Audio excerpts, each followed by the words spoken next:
Karibu kwa channel yangu ambao ni wageni, karibu sana returning subscriber, returning viewers. Wacha Bwana akawabariki kwa support yenu. Neema ya Bwana ikashidi kuwatosha na chochote mnachoomba wacha Mungu akatimishe hata ya mioyo yenu.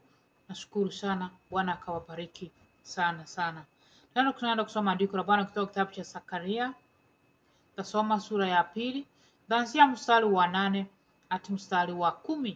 Tusikie vile Biblia inatuambia. Biblia inasema, kwa maana Bwana wa majeshi asema hivi, hili nitafute utukufu amenituma kwa mataifa wale waliowateka ninyi, maana yeye awagusaye ninyi haigusa mbooni ya jicho lake. Kwa maana tazama, nitaitikisa mikono yangu juu yao, nao watakuwa mateka ya hao waliowatumikia, nanyi mtajua ya kuwa Bwana wa majeshi amenituma. Ufurahi binti Sayuni, maana tazama ninakuja, nami nitakaa kati yao, asema Bwana. Bwana wa majeshi asema hivi, hili nitafute utukufu amenituma. Bwana asema ya kwamba wanaogusa, wale wanaotumainia Kristo, wale wanaotembea kati ya mapenzi ya Bwana, wale wanaosimama jinsi Mungu atakavyo, wale maadui wanapowainukia, wanapowafanyia mapaya, wanagusa mbooni ya jicho la Bwana, na Bwana atasimama ili akaweza kuinua mkono wake, na hakika wao watatekwa. Wataona ya Bwana ikiingia katika maisha yao. Bwana atatenda makuu kwa wale wanaomsimamia kati ya mapenzi yake, lakini wale wanaofanyia vituko, wale wanaosimama kati ya mapenzi ya Bwana, Mungu atakuja na hasira yake juu ya maisha yao. Ndipo nafanya kwamba kwa kila jambo tunalofanya tusimame kati na mapenzi ya Bwana, tusije tukaenda kinyume. Unapowafanyia wale wanaomtumainia Kristo, wale wanaotembea jinsi Mungu atakavyo, unafikiri wao ni wao unafanyia mapaya, kumbe umefanyia Mungu mwenyewe yale. Ndivyo inafaa tukue makini na chochote tunachofanya, tusije tukaenda kinyume kati ya mapenzi ya Bwana, tukaweza kujiletea mambo ambayo hayastahili, kwa sababu Bwana hatakasirishwa unapotendea wanaomtumainia mabaya, unapowasema, unapofanya vitu havistahili kwao. Na Bwana huwa anaangalia, na hasira yake itakapowaka juu ya maisha yako, hakika utaangamia. Hakuna atakayekuokoa, hakuna atakayekimbilia. Maana ndipo tunaonywa kwamba tusije tukaendende kinyume katika mapenzi ya Bwana, ila tukatende jinsi Mungu atakavyo. Na tutakapotenda jinsi Mungu atakavyo, tutaona utukufu wa Bwana. Mungu atazidi kutuinukia, Mungu atazidi kutuinua, na atazidi kutenda makuu. Ndipo nasema furahini ewe Sayuni, kwa sababu Bwana anajua, Bwana anaona yale unaopitia, Bwana anaona kile unachokipitia wewe, na achakuacha. Wanaomtumainia Bwana, Bwana anakuwa na wao. Wacha tusimame tukijua kwamba usitendee wale wanaomtumainia Kristo, wale wanaotenda sawa za mapenzi ya Bwana, unagusa mbooni ya jicho la Bwana, na hakika anasimama, na siku ya hasira yake itakapowaka utaangamia. Tukue makini chochote tunachotenda, tusije tukakasirishe Bwana, tusije tukaendende kinyume na mapenzi ya Bwana. Ndipo tukaweza kupokea baraka, tukaweza kupokea utukufu, tukaweza kuinuliwa hadi kiwango kingine. Ndipo maombi yetu yakaweza kuchipiwa.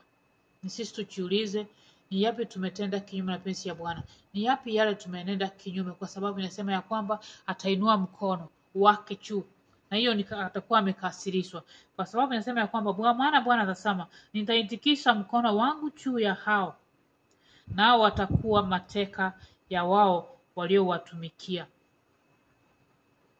Bwana atainua mkono wake, na wao watakuwa mateka kwa wale waliowatumikia, kwa wale ambao walikuwa wananyanyasa, kwa wale ambao walikuwa wanatendea mapaya. Bwana atawasusa chini, na Bwana hainue wale wengine. So tumtumainie Bwana. Bwana atainua wale maadui wetu, watahangaika kwa sababu wanakuja kuhangaisha wanaomtumainia Bwana. Hasira ya Bwana itakapowaka, atashusha chini wale wanaojiona kwamba ni wakuu, wanafanya wengine kuwa wanawatumikia na wanawafanyia mambo hayastahili.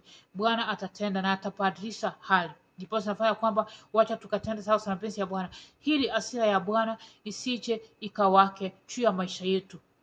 na ni vizuri tusimame jinsi Mungu atakavyo, akasiti kutuongoza, akasiti kutuinua, akasiti kutembea pamoja nasi, na utaona ukuu wake, utaona mambo makuu ambayo Mungu ametuandalia, na hakika ataweza kutubariki, ataweza kutuinua, ataweza kutuondolea mikosi, na kila kitu kitakuwa sawa. Ndiposa mstari wa 10 ikasema, himba furahini, he binti Sayuni, maana tazama ninakuja, nami nitakaa kati yako, asema Bwana.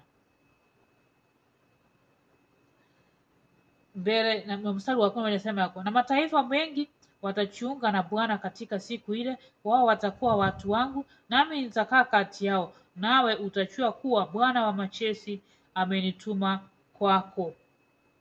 Ufurahini, ukaimbe, heo binti Sayuni, maana mimi nitakuja kwako. Bwana atakuja kuishi katika maisha yako. Unapotendewa mambo ambayo hayastahili, endelea kumtumainia Kristo, maana wakati wake utafika, atakulipia yale uliokuwa unayopitia, na hakika hasira yake itakuwa kubwa.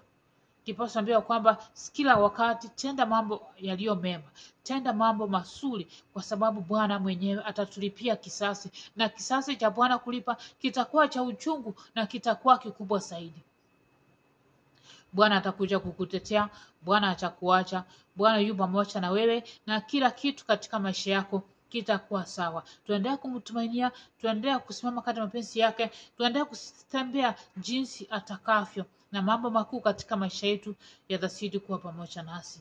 Atakuja akae katika maisha yako, akusingira damu yake, akukinge na kila mwovu Shetani, kila nguvu zote zitakaoinuka kinyume katika maisha yako. Tumtumainie Bwana, yeye ni mwaminifu, yeye ni kimbio, ni tegemeo, yeye ndio kila kitu katika maisha yetu. Tutakaposimama katika mapenzi yake, atatendea mambo makuu, atatuongoza, atatuinua, na atatuweka hadi kiwango kingine. Simama na Bwana, utaona mambo makuu, utaona yale Mungu amekupangia katika maisha yako milele na milele.